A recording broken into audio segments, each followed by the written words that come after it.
الحمد للہ واسع العطایا وجزیل الہبات ذی الفضل والاحسان والمکرمات جعل فی ایام الحیات مواسم الخیرات وفرصا للتزود من الطاعات لا الہ الا اللہ وحدہ لا شریک لہ رب العباد وبار البریات۔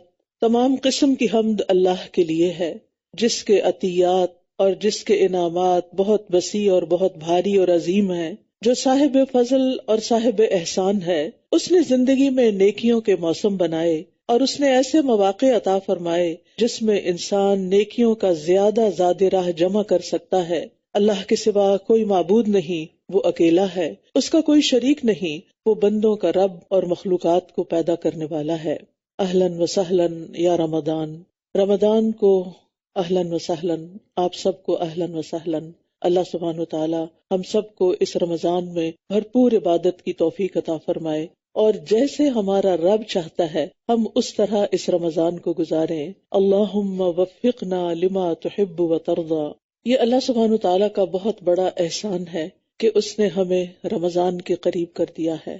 اللہ سے دعا ہے کہ وہ ہمیں رمضان نصیب کرے۔ عام طور پر ہم رمضان کو ایک رسم کے طور پر لیتے ہیں، کیونکہ ہمارے والدین روزہ رکھتے تھے، رمضان میں افطاری کا خاص اہتمام کرتے تھے، تو ہم بھی اسی پیٹرن پر بس سوچتے ہیں، لیکن یہ نہیں سوچتے کہ اس ایک مہینے سے انسان کی زندگی میں کتنا بڑا فضل اور کتنی بڑی نیکی کا موقع آتا ہے، اور اس کے کیا کیا فوائد، کیا کیا ثمرات اور کیا کیا برکات انسان کو حاصل ہوتی ہیں۔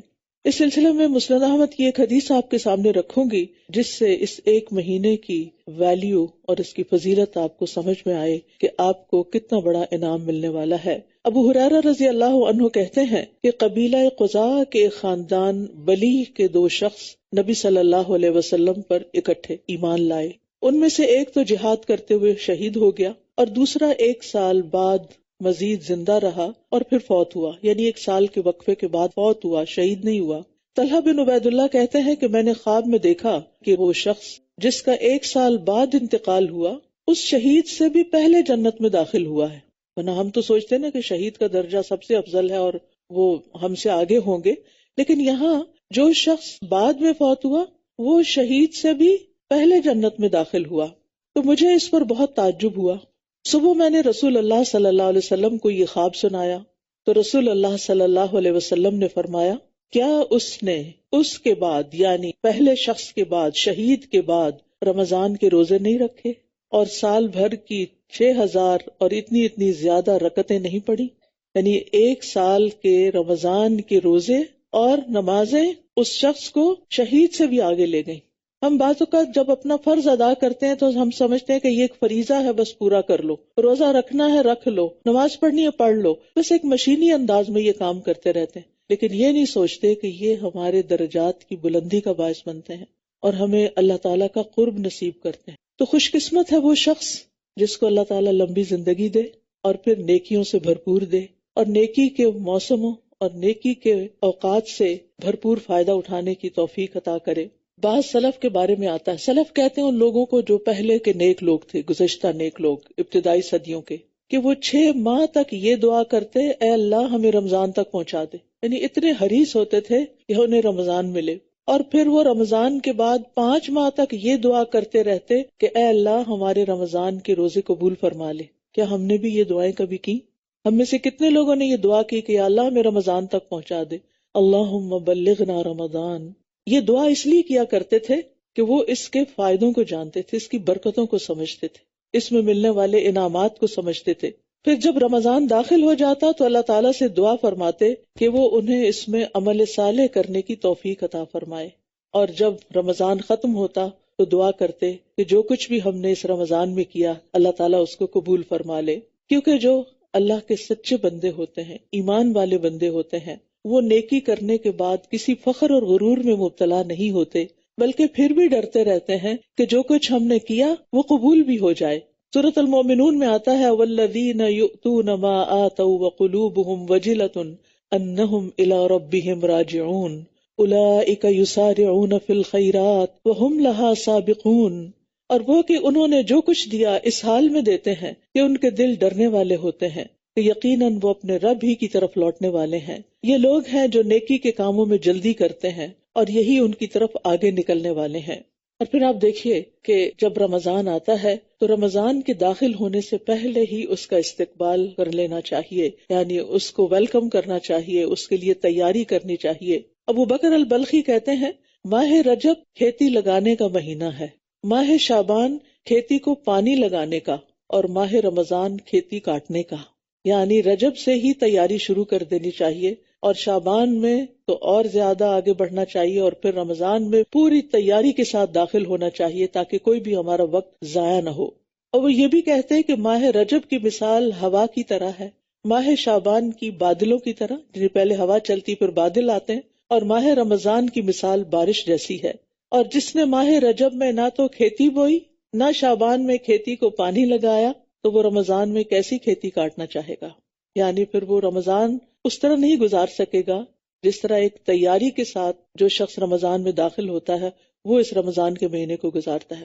ہمیں تیاری کیسے کرنی ہے؟ کس چیز کی تیاری کرنی ہے؟ ہماری تیاری کیا ہوتی ہے؟ گروسریز کر لیں، سارے کام نپٹا لیں، گھر کو صاف کر لیں، لیکن اسلاف گھروں کو صاف کرنے کے ساتھ ساتھ اپنے دلوں کو صاف کرتے تھے۔ وہ رمضان میں اس طرح داخل ہوتے تھے کہ ان کے دل میں کسی کے خلاف بھی کوئی کینہ، بغض اور نفرت نہیں ہوتی تھی۔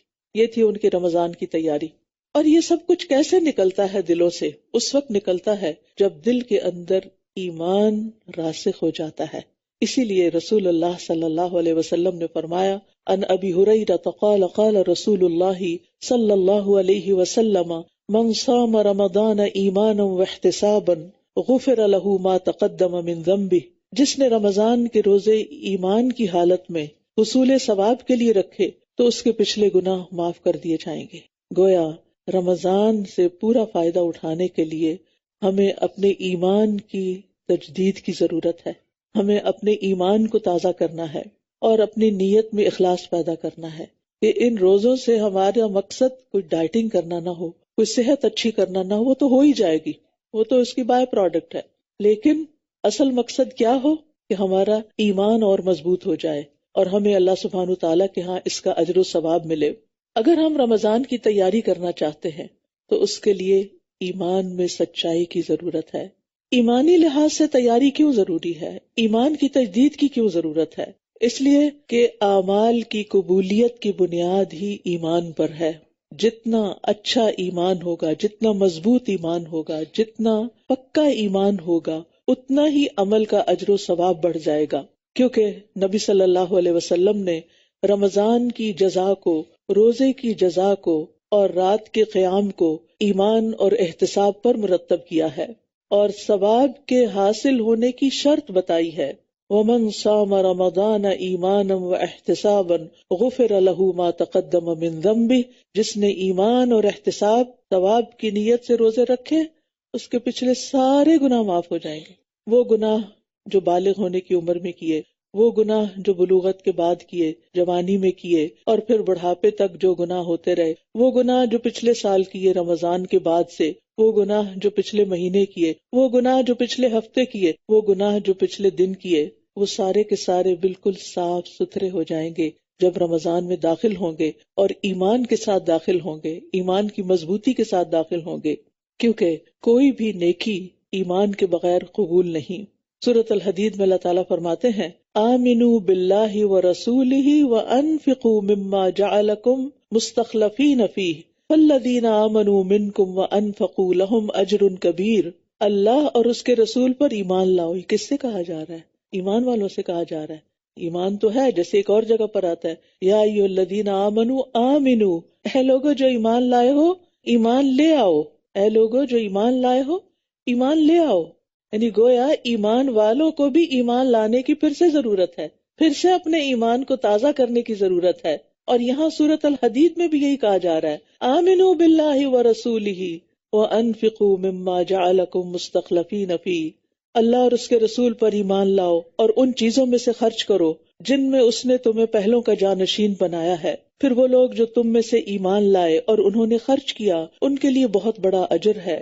یعنی پہلے ایمان کی دعوت، پھر عمل کی دعوت، اور پھر جو ایمان لے آئیں، فالذین آمنوا منکم وانفقوا لہم اجر کبیر، جو لوگ تم میں سے ایمان لائے اور انہوں نے خرچ کیا ان کے لیے بہت بڑا اجر ہے.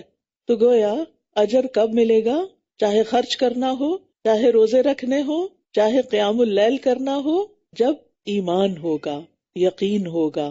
تو اس سے پتہ چلتا ہے کہ ایمان کا ہونا اور درست ایمان کا ہونا لازمی شرط ہے اعمال کی قبولیت میں. کیوں؟ اس لیے کہ بہت سے لوگ ایمان بھی لانے کا دعویٰ کرتے ہیں لیکن ساتھ ہی شکوک و شبہات کا شکار ہوئے رہتے ہیں. ان کے دل میں اللہ کے بارے میں شک، پتہ نہیں اللہ ہے کہ نہیں. اور آج کی ہماری نئی جنریشن کا حال تو اللہ تعالیٰ ہی جانتا ہے کہ ان کے دلوں میں اسلام کے بارے میں، اللہ کے بارے میں، رسول کے بارے میں، قرآن کے بارے میں، اوور آل دین کے بارے میں، قرآن کے احکامات کے بارے میں کس قدر شکوک و شبہات ہیں. شک ایمان کے منافی ہے. ہم سب کو اپنے دلوں کا جائزہ لینا ہے کہ کیا میں اللہ کے رب ہونے پہ راضی ہوں؟ کیا میں محمد صلی اللہ علیہ وسلم کے نبی ہونے پہ راضی ہوں؟ کیا میں اسلام کے دین ہونے پہ راضی ہوں، مطمئن ہوں، خوش ہوں؟ میرا پورا یقین ہے کہ یہ سب کچھ بالکل سچ ہے، حقیقت ہے، اور میں کسی وسوسے کا شکار نہیں. اور پھر اللہ سبحانہ و تعالیٰ کی رضا کے لیے سارے کام کیے جائیں، کیونکہ اللہ تعالیٰ پر ایمان رکھتے ہیں تو پھر وہی عمل جو چھوٹا سا بھی ہو وہ بہت بڑا درجہ پا جاتا ہے. قیامت کے دن جب کفار اور مشرکین کو جہنم میں داخل کر دیا جائے گا تو قیامت کے میدان میں صرف وہی لوگ رہ جائیں گے جو اللہ کی عبادت کرتے تھے. ٹھیک ہے، یعنی کفار کو جہنم میں ڈال دیا گیا. باقی کون بچے؟ جو کیا کرتے تھے؟ اللہ کی عبادت کرتے تھے. ان میں توحید پرست بھی ہوں گے، گناہگار لوگ بھی ہوں گے، نافرمانیاں کرنے والے بھی ہوں گے، اور منافقین بھی ہوں گے، کیونکہ منافق بھی عبادت تو کرتے ہیں. ان پر پل صراط سے پہلے اندھیرا ڈال دیا جائے گا، سب کے سب پر پچ ڈارک، بلیک آؤٹ ہو جائے گا. کفار تو جہنم میں چلے گئے، اب یہ جو باقی بچے ہیں انہوں نے اب پل صراط کو کراس کرنا ہے. ہر طرف اندھیرا چھا گیا. امیجن کریں اگر رات کے وقت پورے ٹورانٹو کی بجلی چلی جائے تو کیسا اندھیرا ہوگا. اب تو ہم فوراً اپنے موبائل کی لائٹ آن کر لیتے ہیں اور روشنیاں کر لیتے ہیں، لیکن کسی بھی اندھیرے وقت کو یاد کیجئے. آج رات اپنی رضائی میں منہ دے کے اندھیرے کو امیجن کیجئے اور پھر پل صراط کو یاد کیجئے. ابن عباس اور ابو امامہ الباہلی رضی اللہ عنہما کہتے ہیں قیامت کے دن لوگوں پر اندھیرا چھا جائے گا. امام ماوردی کہتے ہیں کہ میرا خیال ہے یہ فیصلہ ہو جانے کے بعد ہوگا، پھر انہیں نور دیا جائے گا. اندھیرا ہونے کے بعد نور دیا جائے گا اور وہ اس کی روشنی میں چلیں گے، اور یہ نور ہر انسان کو ملے گا جو اس وقت وہاں میدان میں موجود ہوگا. امتحان المؤمنین کے بعد چاہے مسلمان ہو، چاہے منافق ہو، چاہے نیک ہو، چاہے گناہگار ہو، سب کو نور ملے گا. لوگ اپنے نور کے ساتھ، ہر ایک کی اپنی پرسنل لائٹ ہوگی، اپنے نور کے ساتھ چلیں گے. جہنم کے پل پر آنکڑے اور کانٹے ہوں گے، جن کو وہ کانٹے چاہیں گے پکڑ لیں گے، اور پھر یکا یک منافقین کا نور پوری طرح بجھ جائے گا. منافقوں کا نور ختم ہو جائے گا، مومن نجات پا جائیں گے. سلیم بن عامر کہتے ہیں ہم ایک جنازے کے ساتھ باب دمشق میں تھے، ہمارے ساتھ ابو امامہ باہلی رضی اللہ عنہ بھی تھے. جب انہوں نے جنازہ پڑھایا اور دفن کا کام شروع ہوا، یعنی میت کو دفن کر رہے تھے، تو ابو امامہ باہلی نے فرمایا لوگو تم اس دنیا کی منزل میں آج صبح شام کر رہے ہو، یعنی آج دنیا میں تم صبح اور شام کرتے ہو، یہاں تم نیکیاں اور برائیاں کر سکتے ہو. اس کے بعد ایک اور منزل کی طرف تم سب کوچ کرنے والے ہو، اور یہ قبر ہے. قبر میں روشنی کہاں سے آئے گی؟ کیا کوئی ایسا سسٹم ہے کہ مرنے والے کے ساتھ ہی روشنی کا انتظام اندر کر دیا جائے؟ ناٹ پاسبل، ہو ہی نہیں سکتا. وہ کہتے ہیں یہی قبر کی جو تنہائی کا، اندھیرے کا، کیڑوں کا اور تنگی اور تاریکی والا گھر ہے، یہی وہ منزل ہے جس میں نیکسٹ لینڈ کرنا ہے. مگر جس کے لیے اللہ تعالیٰ اسے وسعت دے دے، جس کو اللہ قبر میں نور دے دے، بس اس کا اپنا ہی نور ہوگا، باہر سے کوئی نور نہیں آ سکتا. وہ کہتے ہیں یہاں سے پھر تم قیامت کے مختلف مقامات پر وارد ہوگے، اور وہاں تم کسی مقام پر ہوگے کہ لوگوں پر اللہ کی طرف سے ایک حکم چھا جائے گا، یہاں تک کہ بہت سے لوگوں کے چہرے سفید ہو جائیں گے اور بہت سے لوگوں کے چہرے سیاہ ہو جائیں گے، چہروں پہ اندھیرا چھا جائے گا. پھر تم ایک میدان میں جاؤ گے جہاں لوگوں پر سخت اندھیرا ہوگا، وہاں نور تقسیم کیا جائے گا، مومن کو نور دیا جائے گا، کافر اور منافق بے نور رہ جائے گا. اسی کی مثال اللہ تعالیٰ نے اپنی کتاب میں بیان کی ہے، او کظلمات فی بحر لجی یغشاہ موج یغشاہ موج من فوقہ موج من فوقہ سحاب ظلمات بعضها فوق بعض اذا اخرج یدہ لم یکد یراها ومن لم یجعل اللہ لہ نورا فما لہ من نور. یا ان کے اعمال جیسے نہایت گہرے سمندر میں اندھیرے ہوں جسے موج نے ڈھانپ لیا ہو، اس کے اوپر ایک اور موج ہو، اس کے اوپر بادل ہوں، اندھیروں پر اندھیرے. جب وہ اپنا ہاتھ نکالتا ہے تو قریب ہے کہ اسے دیکھ بھی نہ سکے، اور جس کے لیے اللہ نے کوئی نور نہیں بنایا اس کے لیے کوئی نور ہی نہیں. وہ کہتے ہیں کہ یہ آیت اس دن کے اندھیرے کے لیے بھی ہے کہ وہاں ایسا اندھیرا ہوگا کہ کسی کو اپنا ہاتھ بھی نظر نہیں آئے گا. اندھیرا ایسا ہوگا منافقین کا کہ ان کو کچھ بھی نظر نہیں آئے گا، لہٰذا وہ پل کراس نہیں کر سکیں گے، وہیں نیچے گر جائیں گے. تو جس طرح ایک نابینا شخص آنکھوں والے کی بصارت نہیں لے سکتے، مثلا ایک شخص ہے، اس کا بھائی نابینا ہے تو وہ اپنا نور اپنے بھائی کو نہیں دے سکتا. تو اسی طرح قیامت کے دن اگر ایک بھائی کے پاس بہت زبردست نور ہے اور دوسرے کے پاس کوئی نور نہیں تو وہ اپنا نور اس کو نہیں دے سکتا. ہم میں سے کوئی اپنے بیٹے کو نور نہیں دے سکے گا، کوئی اپنے والدین کو نور نہیں دے سکے گا، کوئی اپنے عزیز پیارے کو نور نہیں دے سکے گا. ہر ایک کا صرف اپنا اپنا نور ہوگا، اور یہ نور نور ایمان ہوگا. جتنا زیادہ کسی کا پختہ، مضبوط، اچھا ایمان ہوگا اتنا ہی زیادہ اس کا نور ہوگا. منافق ایمان والوں سے درخواست کریں گے، آرزو کریں گے، ان کی منتیں کریں گے، انظرونا نقتبس من نورکم، ہمیں دیکھو، ہمیں بھی تمہارے نور سے کچھ مل جائے. تو کیا کہیں گے مومن؟ قیل ارجعوا وراءکم فالتمسوا نورا، کہیں گے جاؤ واپس، جا کے اپنا جہاں سے آئے ہو وہاں سے نور لے کر آؤ، یہاں نور نہیں ملتا. وہ نور تو دنیا سے لے کر جانا تھا، قیامت کے دن تو کوئی نور نہیں. اور پھر مومنوں اور ان کے درمیان ایک دیوار حائل کر دی جائے گی جس کے ایک طرف رحمت ہوگی اور دوسری طرف عذاب ہوگا. سلیم بن عامر کہتے ہیں بس منافق نور کی تقسیم کے وقت تک دھوکے میں پڑا رہے گا، وہ سمجھے گا شاید میں بھی ایمان والوں کے ساتھ جنت میں چلا جاؤں. اس طرح اللہ تعالیٰ مومن اور منافق کے درمیان فرق پیدا کر دے گا. نبی صلی اللہ علیہ وسلم کے زمانے میں منافقین نمازیں بھی پڑھتے تھے، روزے بھی رکھتے تھے، صدقات بھی دیتے تھے، کچھ جنگوں میں بھی شریک ہو جاتے تھے، لیکن ان کے دل شکوک و شبہات کا شکار تھے، دلوں میں خالص ایمان نہیں تھا، ڈاؤٹس کا شکار تھے. آج ہمیں دین کے بارے میں اپنے سارے ڈاؤٹس کو دنیا میں کلیئر کرنا ہے. ہمیں اپنا گمان اللہ تعالیٰ کے بارے میں اچھا رکھنا ہے، اللہ سے شکوے نہیں کرنے، اللہ سے ناراض نہیں ہونا، اللہ کے ساتھ بے ادبی نہیں کرنی، کیونکہ ہم اس کو اپنا رب مان چکے ہیں. اسی طرح رسول اللہ صلی اللہ علیہ وسلم کے بارے میں کسی قسم کا کوئی برا خیال دل میں نہیں ہونا چاہیے کہ یہ کیا آپ نے یہ فرما دیا اور اب ہمیں مشکل پڑ گئی. اسی طرح قرآن کی کسی ایک آیت کے ایک حصے، ایک لفظ کا بھی انکار نہیں کرنا چاہیے اور اس کے بارے میں دل تنگ نہیں ہونا چاہیے. اس کو پورے کا پورا ہولسم لینا چاہیے، جیسا ہے جیسا فرمایا اس کو قبول کرنا چاہیے. یہ ایمان کا تقاضا ہے. اور اسی طرح آخرت کے بعد، مرنے کے بعد، قبر کے حساب کتاب اور پھر حشر کے دن کی ساری جو واردات ہیں اور پھر جنت اور دوزخ، ان کے بارے میں بھی ہمارے دل میں کوئی ڈاؤٹ نہیں ہونا چاہیے. اور پھر الحمدللہ بچپن سے ہمیں ایمان ملا، ہم ایمان کی حالت میں پیدا ہوئے، لیکن آج ہمارے بچے، ہماری نسلیں جس ماحول میں ہیں وہاں ان کو وہ سارے پریویلیجز حاصل نہیں ہوئے جو ہمیں حاصل تھے. ہم میں سے جتنی بہنیں بھی یہ لیکچر سن رہی ہیں ان سب کو گھر جا کر اپنے بچوں کے ساتھ بیٹھ کر ایک سٹنگ کرنی چاہیے اور ان کے ایمان کا جائزہ لینا چاہیے کہ وہ کس درجے کا ہے. ان سے پوچھنا چاہیے کہ آپ کے دل میں اللہ تعالیٰ کے بارے میں کوئی ڈاؤٹ تو نہیں، رسول اللہ صلی اللہ علیہ وسلم کے بارے میں کوئی ڈاؤٹ تو نہیں، آخرت کے بارے میں کوئی شک تو نہیں، قرآن کے بارے میں کوئی شک تو نہیں، رسول صلی اللہ علیہ وسلم کی احادیث صحیحہ کے بارے میں کوئی شک تو نہیں. اگر کہیں بھی کوئی چھوٹی موٹی چیز بھی ہے تو وہ ختم ہو جانی چاہیے، کیونکہ دل کے اندر شک کا ہونا، دل کے اندر بیماری کا ہونا، یہ سب ایمان کے منافی ہے اور یہ انسان کو مومن کی حد سے نکال کر نفاق کی طرف لے جاتا ہے.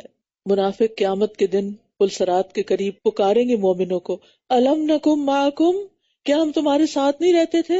ہم تمہارے دوست تھے، ہم تمہارے رشتہ دار تھے، تمہارے ساتھ مجالس میں حاضر ہوتے تھے، ہم مسجدوں میں بھی چلے جاتے تھے. لیکن مومنوں کا جواب کیا ہوگا؟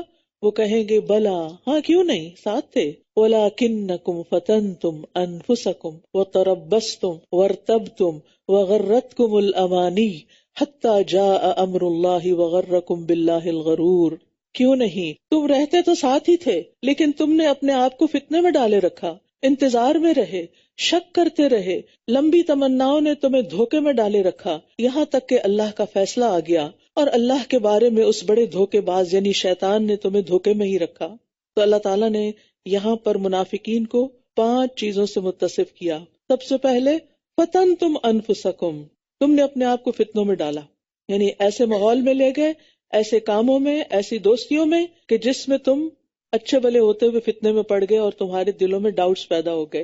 اور تربصتم، اور انتظار کرتے رہے، اچھا بعد میں توبہ کر لیں گے، جو بڑے ہوں گے حج کر لیں گے، انتظار کرتے رہے، توبہ کو ڈیلے کیا۔ ورتبتم، اور تم شک میں پڑے رہے، یعنی مرنے کے بعد کوئی جی اٹھنا ہے یا نہیں، قبر کا عذاب ہے یا نہیں۔ اور پھر غرتکم الامانی، دنیا نے تمہیں دھوکے میں ڈالے رکھا۔ کس دھوکے میں؟ کہ ابھی تم دنیا کا مال ہے اور آخرت اللہ معاف کرنے والا ہے۔ اور آخری چیز، شیطان نے تمہیں اللہ کے بارے میں دھوکے میں ڈالے رکھا کہ اللہ بڑا رحم کرنے والا ہے، تم اس کی سزا سے بچ جاؤ گے چاہے تمہارے اعمال کیسے بھی ہوں۔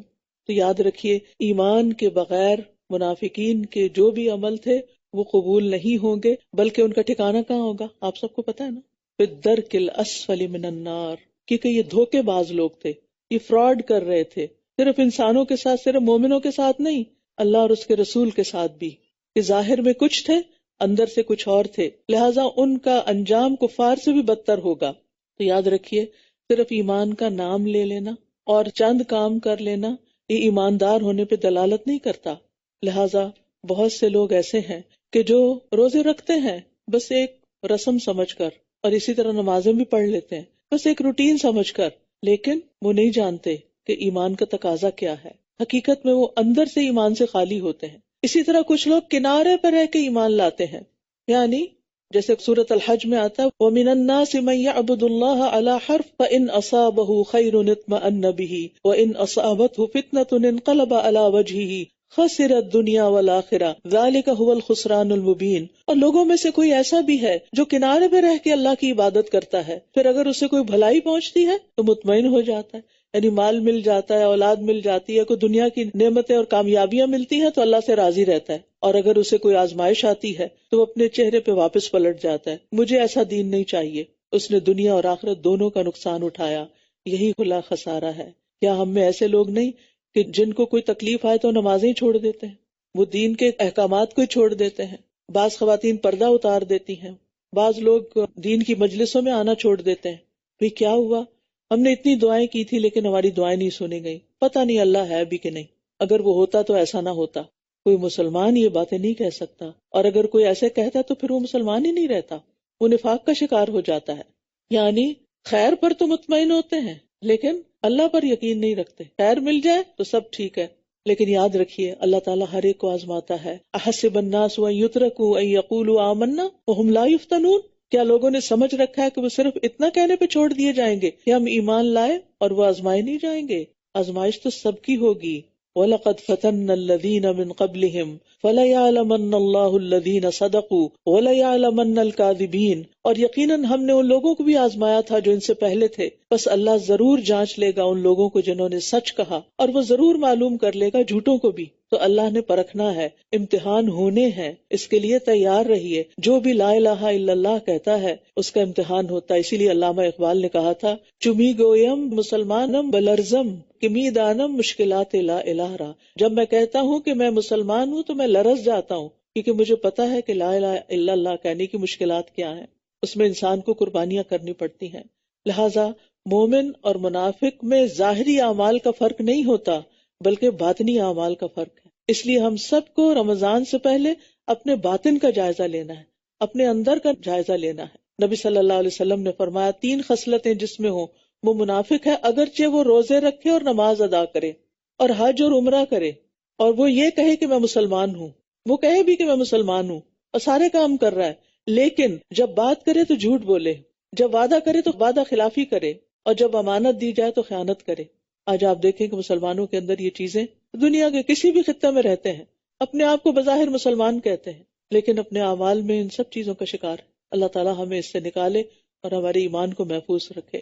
تو بات یہ ہے کہ ظاہراً ایمان والے عمل کرنا لیکن ایمان کا مضبوط نہ ہونا، یہ ہم سب کے لیے ایک آزمائش ہے، اور ہم سب کو اللہ سبحانہ و تعالیٰ کی عبادت پورے یقین کے ساتھ کرنی ہے. آپ دیکھیں کہ جب ہم عبادت کر بھی رہے ہوتے ہیں نا تو ہم کہتے ہیں پتہ نہیں ٹھیک بھی ہوئی ہے کہ نہیں، پتہ نہیں کوئی ثواب ملے گا یا نہیں، یعنی اللہ سبحانہ وتعالیٰ کے بارے میں اچھا گمان بھی نہیں رکھتے. تو ہمیں یقین کے ساتھ اس مہینے میں داخل ہونا ہے کہ میں انشاءاللہ اپنی طرف سے اچھے اچھا عمل کروں گی اور اللہ تعالیٰ پر پورا یقین رکھوں گی کہ اللہ تعالیٰ اس کی جزا مجھے دے گا. تو مقبول روزے کی صفت کیا ہے؟ یعنی قابل قبول روزہ کون سا ہے جس میں 2 شرائط پائی جائیں، ایمان اور ثواب کی نیت. اور یہ سب نفاق کے ساتھ حاصل نہیں ہوتا بلکہ انسان کو اپنے ایمان کی تجدید کرنی ہوتی ہے. امام ابن قیم کہتے ہیں کہ بندے کے لیے کوئی چیز اس سے زیادہ مفید نہیں کہ وہ تمام معاملات میں اپنے رب سے سچائی کا معاملہ اختیار کرے، اور جو اپنے تمام معاملات میں اللہ کے ساتھ سچائی کا معاملہ اختیار کرتا ہے تو اللہ اس کے لیے بہت کچھ کرتا ہے بنسبت اس کے جو وہ دوسروں کے لیے کرتا ہے. تو جو اپنے ایمان میں سچا ہوتا ہے پھر رب کا بھی معاملہ اس کے ساتھ بڑا خاص ہوتا ہے. تو ہمیں رمضان کا استقبال کس سے کرنا ہے؟ ایمان کی سچائی کے ساتھ، خالص ایمان کے ساتھ، ایمان کی تجدید کے ساتھ. اور ایمان کہاں ہوتا ہے؟ دل میں ہوتا ہے نا.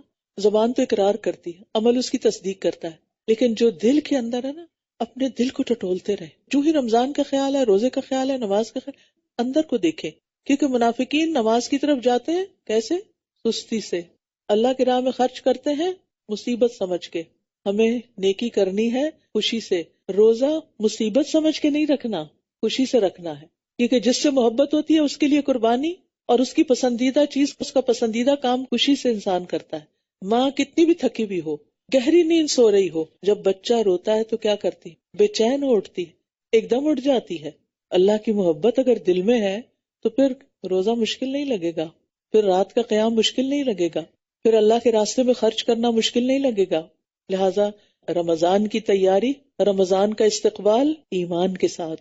اور سچائی ہی مومن اور منافق میں فرق کرتی ہے، کیونکہ بغیر ایمان کے انسان کو خواہشات ہلاکت کی طرف لے جاتی ہیں. صرف سوچنا ہی کافی نہیں، صرف آرزوئیں اور تمناؤں کا ہونا کافی نہیں. لہٰذا ہمیں پورے یقین کے ساتھ رمضان میں داخل ہونا ہے. اور پھر رمضان میں جو بھی آپ عمل کریں گی روزے کی حالت میں، کیونکہ خیر کے بہت سے دروازے ہیں، جو بھی آپ عمل کریں گے وہ عمل نیکی اور ثواب کے بلند درجے پر ہوگا.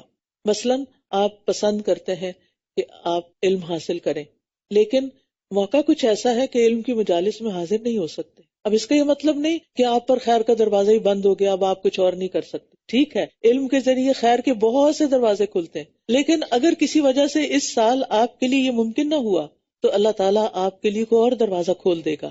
انسانوں کی خدمت بھی، گھر میں رہنے والے بزرگوں کی خدمت بھی، بچوں کو پالنا بھی، یہ بھی خیر کے دروازے ہیں. بیواؤں اور مسکینوں کے لیے دوڑ دھوپ کرنا ایسا ہے جیسے اللہ کے راستے میں نکلنے والا مجاہد. بیواؤں اور مسکینوں کے لیے دوڑ دھوپ کرنا، اور بعض لوگوں کے لیے اللہ کی طرف جانے کا یہ راستہ ہوتا ہے. تو چاہے آپ علم دینے والے ہوں، چاہے آپ مال خرچ کرنے والے ہوں، چاہے آپ کسی کی جسمانی خدمت کرنے والے ہوں، یعنی گھر میں آپ کھانا پکا رہے ہیں، آپ سحری پکا رہے ہیں، مثلاً سحری بنا رہے ہیں، صبح اٹھ کر سارے گھر والے ابھی سو رہے ہیں اور آپ ان سے 1 گھنٹہ پہلے اٹھ کے تیاری کریں. اس وقت اپنے دل کی کیفیت کو ٹٹولتے رہیں. اگر دل میں ایمان مضبوط ہوگا تو دل کی کیفیت کیا ہوگی؟ کیسے وہ کام کریں گے؟ خوشی خوشی. تو آپ سب نے خوشی خوشی سحری بنانی ہے اور اللہ تعالیٰ کا ساتھ شکر ادا کرنا کہ اللہ تو نے مجھے اس خدمت کا موقع دیا. میں گھر کے جتنے بھی افراد کو روزہ رکھوا رہی ہوں ان سب کے روزوں کا ثواب مجھے بھی ملے گا، کیونکہ جو کسی کو روزہ رکھواتا ہے اور پھر روزہ افطار کرواتا ہے اس کو اس دن کے اس روزہ رکھنے والے کے روزے کے برابر اجر مل جاتا ہے. تو کیا یہ معمولی نیکی ہے؟ تو یہ ہے ایمان اور احتساب کے ساتھ، یعنی کوئی بھی کام. پھر اسی طرح کوئی بھی اور عمل جو آپ دن میں کرتے ہیں، مثلاً جاب کرنا آپ کی مجبوری ہے، آپ کو جاب پہ جانا ہے. اب آپ سوچتے ہیں کہ کتنے لوگ ہیں روزہ رکھ کے گھر میں سو رہے ہیں، آرام کر رہے ہیں، اور مجھے صبح صبح جاب پہ نکلنا پڑ رہا ہے، میری تو رات کی نیند بھی پوری نہیں ہوئی. تو آپ اپنے آپ کو کوسنے لگتے ہیں، میں کیوں آ گئی یہاں، میرے لیے مصیبت کیوں ہے، وغیرہ وغیرہ. ان سوچوں کے ساتھ کیا آپ کا روزہ بہت خوبصورت روزہ ہوگا؟ نہیں. کیسے سوچنا ہے آپ نے؟ اپنے اندر کو ٹٹول کے کیا سوچنا ہے؟ الحمدللہ اللہ نے مجھے اس قابل کیا، مجھے ایسا علم دیا، مجھے ایسی سکلز دی کہ جس کی وجہ سے میں اس کام کے قابل ہوئی. جس کی وجہ سے میں اپنی مرضی سے صدقات کر سکتی ہوں، اپنی مرضی سے اپنے اوپر اور اپنے گھر والوں پہ خرچ کر سکتی ہوں، جس کے ذریعے میں اپنے رشتہ داروں کی مدد کر سکتی ہوں، جس کے لیے میں اپنی مرضی سے دین کے راستے میں بے پناہ خرچ کر سکتی ہوں۔ اگر میرے پاس یہ اسکل نہ ہوتی، یہ جاب نہ ہوتی، یہ مال نہ ہوتا، تو پھر میں کیا کرتی؟ پھر تو میں صدقہ کرنے کے لیے بھی کسی اور کی محتاج ہوتی، کہ کوئی مجھے دیتا تو پھر میں آگے دے سکتی۔ تو اللہ نے مجھے چنا ہے، ایکسٹرا ایفرٹ ایکسٹرا ریوارڈ۔ اگر لوگ آرام کر رہے ہیں، لوگ سو رہے ہیں اور آپ کام کر رہے ہیں تو آپ خوش قسمت ہیں۔ وہ خوش قسمت نہیں، آپ خوش قسمت ہیں کہ جن کو اللہ نے اتنی ہمت دی، اتنی طاقت دی اور اتنا شوق دیا کہ آپ اس کام کو کر سکیں۔ تو جو بھی عمل کرنا ہے، چاہے وہ دنیا کا ہی کام کیوں نہیں، اس کو سچا ہو کے کرنا ہے، ایمان اور احتساب کے ساتھ کرنا ہے۔ احتساب کا مطلب ثواب کی نیت سے کرنا ہے کہ اللہ میرے اس کام میں بھی اجر ڈال دے۔ اور پھر یاد رکھیے کہ خیر کے تو بہت سے کام ہیں۔ عبداللہ بن عمر کہتے ہیں کہ ایک آدمی نبی صلی اللہ علیہ وسلم کے پاس آیا اور کہنے لگا، اللہ کے رسول صلی اللہ علیہ وسلم، کون سے لوگ اللہ تعالیٰ کو زیادہ محبوب ہیں اور کون سے اعمال اللہ تعالیٰ کو زیادہ پسند ہیں؟ آپ نے فرمایا، وہ لوگ اللہ کو زیادہ محبوب ہیں جو دوسرے لوگوں کے لیے سب سے زیادہ فائدہ مند ہوں۔ اب رمضان میں وہ لوگ اللہ کو زیادہ محبوب ہیں جو دوسرے لوگوں کے لیے زیادہ فائدے کے ہوں۔ رمضان صرف آرام کرنے کے لیے نہیں آیا، کیونکہ روزے کی حالت میں نیند بڑی اچھی آتی ہے، اسٹمک کو ڈائجیشن نہیں کرنی پڑ رہی ہوتی نا، تو آپ کی انرجی اس میں نہیں لگ رہی ہوتی، تو آپ کو سکون کی نیند آتی، گہری نیند آتی، اور سونے کو دل بھی بہت چاہتا ہے۔ لیکن پھر آپ اپنی نیند کی قربانی کرتے ہیں اور آپ اٹھ جاتے ہیں، جو بھی کام آپ کا ہے، جو بھی خیر آپ نے کرنی ہے۔ اور پسندیدہ کام کیا ہے؟ ویسے تو ہر حال میں کرنے چاہیے، لیکن یہ رمضان کے لیے بتا رہی ہوں۔ مسلمان کا اپنے بھائی کو خوش کرنا۔ روزے کی حالت میں کیا ہوتا ہے؟ چڑچڑا پن، موڈ آف، بھوک لگی ہے، موڈ خراب ہوا ہے، کیا سوچنا ہے اس وقت، کیا کرنا ہے؟ ایک دم اپنے آپ کو تبدیل کر، نہیں، اس وقت میرا کسی کو خوش کر دے، اسمائل سے ہی خوش کر دینا، یہ کیا ہے؟ میرے لیے اجر کا باعث ہے۔ اس سے کسی تکلیف کو دور کر دینا۔ سر میں تو روزے کی وجہ سے آپ کی بھی درد ہو رہی ہے، لیکن آپ کے ہسبینڈ نے کہا میرے سر میں درد ہو رہی ہے، آپ اپنی درد بھول کر کیا کرتے ہیں؟ ان کے سر کو دبا دیتے، اور یہ نہیں کہتے اچھا میرے سر میں بھی درد ہو رہی میں کیا کروں، ایسے نہیں کہنا، اچھا کوئی بات نہیں، آپ کو کیا چاہیے؟ اور پھر قرضہ ادا کر دینا۔ آپ کے ارد گرد کئی ایسے اسٹوڈنٹس ہوں گے، کئی ایسے لوگ ہوں گے کہ جو قرضوں کے بوجھ تلے دبے ہوں گے، بیک ہوم آپ کے رشتہ داروں میں سے، اور اسے کھانا کھلانا۔ رمضان ایک اچھا موقع ہے، لیکن اس کا یہ مطلب نہیں کہ ہم ہر روز افطار کے وقت ایک بہت بڑا ڈنر تیار کریں، کیونکہ اس کی وجہ سے پھر تھکاوٹ زیادہ ہوگی، تراویح میں آپ کا خشوع چلا جائے گا۔ جو کام اعتدال کے ساتھ ہو اور اس میں آپ کی عبادت متاثر نہ ہو، بس اتنا کریں، کیونکہ ہر ایک کی ہمت فرق ہے۔ میں سب کو کوئی ایک ٹپ نہیں بتا سکتی کہ سب یہی کام شروع کر دیں۔ آپ اگر پکا کے نہیں دے سکتے تو آپ کیا کر سکتے ہیں؟ راشن دے سکتے ہیں، ٹھیک ہے؟ اگر آپ بہت کچھ نہیں دے سکتے، تھوڑا بہت آپ کنٹریبیوٹ کر سکتے ہیں، لیکن رمضان میں ٹو ڈو لسٹ میں کھانا کھلانا لازم کر لیں۔ پھر آپ دیکھیے نبی صلی اللہ علیہ وسلم نے فرمایا، مجھے اپنے کسی بھائی کی ضرورت پوری کرنے کے لیے اس کے ساتھ چلنا اس مسجد نبی میں 1 ماہ کے اعتکاف سے زیادہ محبوب ہے۔ آپ کا دل تھا اعتکاف کرنے کو، لیکن گھر میں ہو گئے بچے بیمار، یا شوہر بیمار ہو گئے، یا کوئی بزرگ والدین گھر میں رہتے ہیں وہ بیمار ہو گئے، اب ان کو لک آفٹر کرنا ہے، اور آپ پاؤں پٹک رہے ہیں، میں نے سوچا تھا اعتکاف کروں گی، کوئی 10 دن تو دل کھول کے عبادت کروں گی، لیکن یہ کیا مصیبت آ گئی۔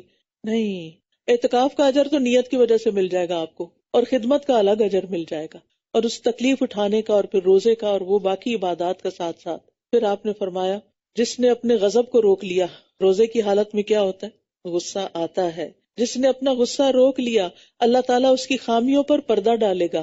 جو آدمی اپنے غصے کو نافذ کرنے کی طاقت کے باوجود پی گیا، اللہ تعالیٰ روز قیامت اس کے دل کو امیدوں سے بھر دے گا۔ جو اپنے بھائی کے ساتھ اس کی ضرورت پوری کرنے کے لیے چلا، اللہ تعالیٰ اس کو اس دن ثابت قدم رکھے گا جس دن قدم ڈگمگا جائیں گے۔ مثلاً آپ کی دوست بیمار ہو گئی، اس کو ہاسپٹل جانا ہے، آپ اس کو لے کے جا رہے ہیں، اب آپ سوچتے ہیں کہ کتنے گھنٹے ہاسپٹل میں لگ جائیں گے، میں نے تو سوچا تھا کہ رمضان میں دورہ قرآن پورا اٹینڈ کروں گی، آج کا تو میرا سپارہ ہی چلا گیا، اور آپ جا بھی رہے ہیں اور دل میں غصہ کھا رہے ہیں کہ میں ہی رہ گئی تھی اس کام کے لیے۔ جی، اللہ نے آپ کو چنا، آپ رہ نہیں گئی تھی، آپ اللہ کی نظر میں تھی، اللہ نے آپ کے حصے میں یہ کام ڈالا ہے۔ یہ باتیں میں اس لیے کر رہی ہوں کیونکہ ہم رمضان میں صرف عبادت پہ فوکس ہو جاتے ہیں۔ ضرور کریں عبادت، جن کو اللہ موقع دے، فرسٹ پرائرٹی ہماری عبادت ہی ہونی چاہیے۔ صوم اینڈ قیام، 2 کام اہم ترین ہیں، یعنی دن کو روزہ، من صام رمضان ایمانا و احتسابا، اور رات کو قیام، من قام رمضان ایمانا و احتسابا۔ یہ 2 کام لازم ہیں، لیکن اگر کسی بھی وجہ سے ان 2 کاموں میں آپ بیمار ہو گئے، مثلا آپ نے پوری تیاری کر لی روزے رکھنے کی، لیکن اچانک کوئی ایسی بیماری آ گئی کہ ڈاکٹر نے منع کر دیا کہ روزہ نہیں رکھ سکتے آپ کی جان کو خطرہ ہے. اللہ نہ کرے کسی کے ساتھ ایسا. لیکن آپ دیکھیے کہ اسپتال بھرے ہوئے ہیں، رمضان میں بھی بھرے ہوئے ہوتے ہیں. تو کچھ لوگ ایسی بیماری میں آ جاتے ہیں کہ جو روزے نہیں رکھ سکتے. اگر روزہ رکھنے کا موقع چلا گیا کوئی بات نہیں، آپ کی نیت دیکھی جائے گی، آپ کا دل دیکھا جائے گا، آپ کا ایمان دیکھا جائے گا، آپ کا شوق دیکھا جائے گا کہ آپ نے کیا سوچا تھا، اور اس کے مطابق آپ کو اجر ملے گا. وہ بیماری بھی گناہوں کو دھونے کا ذریعہ بن جائے گی، اور پھر وہ جو کام آپ نے نیکی کا کرنا تھا اس کا اجر بھی آپ کو نیت کی وجہ سے مل جائے گا. اچھا، اس کا یہ مطلب نہیں کہ ہم عبادت سے بچنے کے لیے کوئی ایکسکیوز ڈھونڈ لیں. اچھا کسی کو کوئی ہیلپ چاہیے تو مجھے بتا دے، چلو تراویح پڑھنے کی بجائے میں کہیں اور جا کے تھوڑی گپ شپ بھی لگا لوں گی. تراویح میں تو پھر چپ کر کے سننا پڑتا ہے. نہیں، یہ بھی اللہ جانتا ہے نا. پھر وہ نیتوں کا حال اللہ جانتا ہے، دل کے اندر کیا اللہ جانتا ہے. یعنی کسی نے کوئی کام کہہ دیا، کام پڑ گیا، تراویح لیٹ ہو گئی، آپ کو تہجد کے وقت اپنی پوری کرنی پڑی، لیکن آپ کے دل میں ایک تکلیف ہوئی، اوہ میری تراویح رہ گئی، لیکن چلو یہ اللہ نے مجھے اس کام کے لیے چنا، میں یہ بھی کر لیتی ہوں، تو دگنا اجر ہو گیا. پھر اسی طرح چھوٹے چھوٹے کام، مثلاً آپ یہاں پر آتے ہیں دورہ قرآن کے وقت، آپ کرسیاں لگانی، آپ ہاں روزہ رکھ کے ہم کرسیاں لگائیں، آپ اتنی مشکل. جی ہاں مشکل تو ہے، لیکن یہ بھی ایک بہت بڑی نیکی ہے.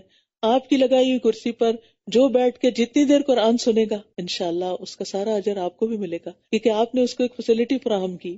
تو نیکی کے کام کرنا سچے لوگوں کی علامت ہوتی ہے، کیونکہ اللہ سبحانہ وتعالیٰ سورۃ البقرہ میں فرماتے ہیں نیکی یہ نہیں کہ تم اپنے منہ مشرق اور مغرب کی طرف پھیر لو، یعنی صرف عبادت کرنا ہی نیکی نہیں، لیکن اصل نیکی اس کی ہے جو اللہ اور یوم آخرت اور فرشتوں اور کتاب اور نبیوں پر ایمان لائے. آگے نا پہلی شرط ایمان کی. اور مال دے اس کی محبت کے باوجود رشتہ داروں، یتیموں، مسکینوں، مسافروں، مانگنے والوں کو اور گردنیں چھڑانے میں. یہ صدقہ خیرات بھی کرنا ہے. اور نماز قائم کرے اور زکوٰۃ دے. رمضان میں اول وقت نمازیں پڑھنے کی عادت ڈالنی ہے. فرض کے علاوہ سنت اور نفل بھی پڑھنے ہیں، اور زکوٰۃ کے علاوہ صدقات بھی کرنے ہیں. اور جو اپنا عہد پورا کرنے والے ہیں جب وہ عہد کریں، اور خصوصاً جو تنگ دستی اور تکلیف میں اور لڑائی کے وقت صبر کرنے والے ہیں، یعنی روزہ رکھ کے بھی تکلیف اٹھا رہے ہیں، نماز پڑھ رہے ہیں، قیام کھڑا ہو کر کرنا مشکل ہو رہا ہے پھر بھی کوشش کر کے کر رہے ہیں، سجدے میں جانا مشکل ہو رہا ہے پھر بھی آپ لمبے سجدے کر رہے ہیں. فرمایا اولئک الذین صدقوا واولئک ھم المتقون، یہی لوگ ہیں جنہوں نے سچ کہا، یہی سچے ایمان والے ہیں، اور یہی اصل میں متقی ہیں، یہی تقوی والے ہیں. تو ایمان جو ہے یہ دراصل تصدیق کا نام ہے کہ جس چیز کو آپ مانتے ہیں پھر وہ کر کے بھی دکھائیں. اور پھر آپ دیکھیے کہ مومن وہ ہوتا ہے جو غیبی امور کی تصدیق کرتا ہے اور قرآن و سنت میں جو کچھ بھی آیا ہے اس پر پورا یقین رکھتا ہے. منافق کے پاس بھی حق آتا ہے لیکن وہ اس کی پرواہ نہیں کرتا، وہ روشنی پاتا ہے لیکن پھر اندھیرے میں چلا جاتا ہے. منافق نور کا محتاج ہوتا ہے، جب نور مل جاتا ہے تو پھر دوبارہ واپس اندھیروں میں جانا ہی پسند کرتا ہے. تو ہمیں اپنے ایمان کو جگانا بھی ہے، بڑھانا بھی ہے، اور اس کی حفاظت بھی کرنی ہے، کیونکہ ایمان کوئی جامد چیز نہیں، جمی ہوئی چیز نہیں کہ ایک جگہ پتھر رکھ دیا تو رکھا گیا. یہ اوپر نیچے ہوتا ہے. نیکی کرنے سے ایمان اوپر جاتا ہے، اس کا گراف اوپر چلا جاتا ہے، اور گناہ کرنے سے نیچے آ جاتا ہے. لہذا روزہ رکھ کے کیا نہیں کرنا؟ من لم یدع قول الزور والعمل به فلیس للہ حاجۃ ان یدع طعامہ وشرابہ. جو روزہ رکھ کر بھی جھوٹ بولنا نہ چھوڑے، اللہ کو اس کی کوئی ضرورت نہیں کہ وہ اپنا کھانا پینا چھوڑ دے. روزہ صرف کھانا پینا چھوڑنے کا نام نہیں، بلکہ جھوٹ، بدعہدی، خیانت، بد اخلاقی، ان سب چیزوں کو چھوڑنا بھی ہے. تو جتنا زیادہ انسان ان چیزوں میں پڑ جاتا ہے اور جتنا زیادہ انسان دنیا میں کھو جاتا ہے اتنا ہی اس کا نور بجھتا چلا جاتا ہے. کیونکہ ہم سب کی ایک مجبوری ہے، ہم رہتے دنیا میں ہیں، ہم سارا دن مسجد میں نہیں رہ سکتے، ہم سارا دن علم کی مجالس میں نہیں رہ سکتے، لیکن جب ہم گھر میں ہوتے ہیں، جب ہم ضروری شاپنگ کے لیے بھی جاتے ہیں، جب ہم اپنی جاب پلیس پر ہوتے ہیں، تو پھر کیا ہوتا ہے؟ ہم دنیا میں ہوتے ہیں، اور جتنا جتنا دنیا میں زیادہ انوالو ہوتے ہیں اتنا اتنا وہ نور کم ہونا شروع ہو جاتا ہے، پھر دوبارہ اس کو بڑھانے کی ضرورت ہوتی ہے. لہٰذا اس بیٹری کو ریچارج کریں. آپ موبائل کی بیٹری روز چارج کرتے ہیں نا، اور اگر نہ کریں تو کیا ہوتا ہے؟ ڈیڈ. ایسے ہی اگر ہم علم کے ساتھ، علم کی مجلسوں کے ساتھ، مساجد کے ساتھ تعلق کے ساتھ اپنے ایمان کو مضبوط نہیں کرتے، اوپر نہیں لے جاتے، تو واپس وہ ریڈ لائن پہ آ جاتا ہے. لہٰذا بھرپور کوشش کرنی ہے عبادت کی بھی، اور اس کے ساتھ ساتھ علم کی مجالس، قرآن کی مجالس کی پابندی کی بھی، کیونکہ دل کی حالت بدلتی رہتی ہے. اس لیے استقامت کی ضرورت ہوتی ہے. نبی صلی اللہ علیہ وسلم اکثر یہ دعا پڑھتے تھے، یا مقلب القلوب ثبت قلبی علی دینک، اے دلوں کو الٹ پلٹ کرنے والے میرے دل کو اپنے دین پر ثابت قدم رکھ. تو حقیقی مومن وہ ہے جو غیب پر ایسے ایمان لائے جیسے وہ اپنی آنکھوں سے دیکھ رہا ہو. ابھی جو میں نے قیامت کے دن کا منظر آپ کے سامنے رکھا تو کیا ہے، اس کو ایسے سمجھے کہ جیسے ہم وہاں کھڑے ہیں اور اس وقت ہمیں نور چاہیے اور وہ نور ابھی وقت ہے کہ ہم اپنے لیے تیار کر لیں. اور پھر آپ دیکھیں کہ ایمان بڑھتا ہے احسان کے ساتھ. اور احسان کیا ہوتا ہے؟ ان تعبد اللہ کأنک تراہ، اللہ کی ایسے عبادت کرو گویا کہ تم اللہ کو دیکھ رہے ہو. فإن لم تکن تراہ فإنہ یراک، اور اگر تم اسے دیکھ نہیں رہے تو وہ تو تمہیں دیکھتا ہے. فرشتوں کے بارے میں سن کر جان کر ایسے محسوس کرنا جیسے وہ قریب ہی ہیں، ان کی پریزنس کو فیل کیا کریں. فرشتوں پر ایمان میں کیا کرنا ہے؟ ان کی پریزنس کو فیل کرنا ہے. میں جب جمعے کے دن نماز پڑھتی ہوں نا تو یقین مانے کہ بیچ میں کچھ لمحے ایسے آتے ہیں نماز کے دوران جیسے رکوع اور سجدے میں یوں لگتا ہے جیسے واقعی فرشتے نازل ہو رہے ہیں. اتنی سیرینٹی، اتنا پیس، اتنا سکون جو پورے ہفتے میں کسی اور جگہ محسوس نہیں کرتی. وہ اس وقت انشاءاللہ رمضان میں آپ تراویح پڑھنے جائیں گے نا تو آپ محسوس کریں گے، دورہ قرآن اٹینڈ کریں گے، آپ محسوس کریں گے کہ آپ فرشتوں کی پریزنس میں. اور ویسے بھی آپ دیکھیں کہ ہر وقت تو دائیں اور بائیں ہمارے ہیں نا، تو کوئی بات کرنے لگے تو یہ نہ سوچے کون دیکھ رہا ہے کون سن رہا ہے. اوہ میرے تو رائٹ سائڈ پہ بھی بیٹھا ہوا اور لیفٹ پہ بھی، وہ سن رہے ہیں، وہ دیکھ رہے ہیں، وہ ہمارے حق میں کیا گواہی دیں گے. جب کوئی نہیں ہوتا فرشتے ہمارے ساتھ ہوتے ہیں، جب کوئی نہیں ہوتا اللہ ہمیں دیکھ رہا ہوتا ہے. یہ ایمان ہے. یعنی اگر آپ محسوس کرتے ہیں تو یہ ایمان کی علامت ہے، یہ انڈیکیٹر ہے اس بات کا کہ آپ واقعی فرشتوں پر ایمان رکھتے ہیں. ورنہ کیا ایک غیبی سی خبر، ہاں وہ فرشتے ہیں پتہ نہیں کہاں اڑ پھر رہے ہیں.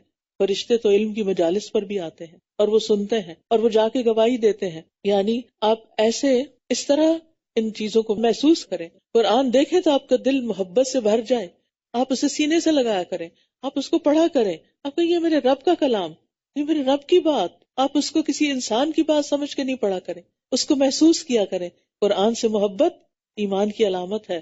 نماز ہمارے لیے راحت کا سامان. نبی صلی اللہ علیہ وسلم حضرت بلال کو فرمایا کرتے تھے، اقم الصلاۃ یا بلال ارحنا بہا، بلال نماز قائم کرو، یعنی اذان دو، نماز کے لیے بلاؤ اور اس کے ذریعے ہمیں راحت پہنچاؤ. ہمارے دلوں کو ٹھنڈا ہو جانا چاہیے اس دین کے ساتھ، اس ایمان کے ساتھ. پھر آخرت پر ایمان کو کیسے محسوس کریں؟ کہ اس کے لیے ہر دم تیاری کریں، ہر کام وہاں کے لیے، ہر چیز وہاں کے لیے. آپ دیکھیے کہ مثلاً روزے کا اجر ہم کیا چاہتے ہیں؟ رمضان کے بعد جب عید آتی ہے نا لوگ کیا باتیں کر رہے ہوتے ہیں، سارا مہینہ میں نے فلاں چیز نہیں کھائی، دیکھو اسکیل وہیں کا وہیں ہے. کیا آپ نے اسی لیے روزے رکھے تھے؟ اسکیل کی تو بات ہی نہیں کرنی، اور روزہ رکھ کے یہ دیکھنا ہی نہیں کہ وزن گھٹا ہے یا بڑھا ہے، کیونکہ ہم اس لیے تو روزے نہیں رکھ رہے، ہم روزے رکھ رہے ہیں اجر کی نیت سے. لہٰذا اپنی نیتوں اور نیتوں کے ساتھ اپنی گفتگو کو بھی ٹھیک کرنا ہے. اللہ تعالیٰ قیامت کے دن ہر ایک کو اس کا حق پورا پورا دے دے گا. پھر اسی طرح سارے انبیاء پر ہمارا ایمان قوی ہونا چاہیے، کیونکہ حضرت ابراہیم علیہ السلام وہ تھے، موسیٰ علیہ السلام تھے، عیسیٰ علیہ السلام تھے، اور وہ انہوں نے اللہ کا پیغام پہنچایا. یعنی جب آپ قرآن میں انبیاء کے قصے پڑھیں تو کیسے پڑھنے چاہیے؟ صرف ہسٹری سمجھ کے نہیں پڑھنے چاہیے، صرف کہانیاں سمجھ کے نہیں پڑھنے چاہیے، بلکہ ان اللہ کے بندوں کی جو ایفرٹ تھی، ان کی جو قربانیاں تھی، ان کو محسوس کر کے پڑھیں. اسی طرح جنوں کے بارے میں پڑھیں تو یقین رکھیں کہ جن ایگزسٹ کرتے ہیں، وہ ہوتے ہیں. کیونکہ بعض لوگ جب بہت سائنس پڑھ جاتے ہیں تو وہ کیا کرتے ہیں؟ جنوں کا انکار کر دیتے ہیں. قرآن میں آنے والی کوئی چیز، اس میں سے ایک چیز کا بھی انکار کریں گے تو وہ کفر میں شامل ہو جاتا ہے. ایک لفظ کا بھی انکار نہیں کر سکتے، اس میں ہمیں کوئی ڈاؤٹ ہی نہیں ہونا چاہیے. اور جنوں کے بارے میں بھی اتنا ہی یقین ہونا چاہیے جتنا فرشتوں کے بارے میں یقین ہے. اور پھر قرآن اس لیے پڑھیں تاکہ ہمارے ایمان میں اضافہ ہو، کیونکہ قرآن مجید میں ہی آتا ہے کہ جب ان پر اللہ کی آیات پڑھی جاتی ہیں تو زادتہم ایمانا، ان کا ایمان زیادہ ہو جاتا ہے.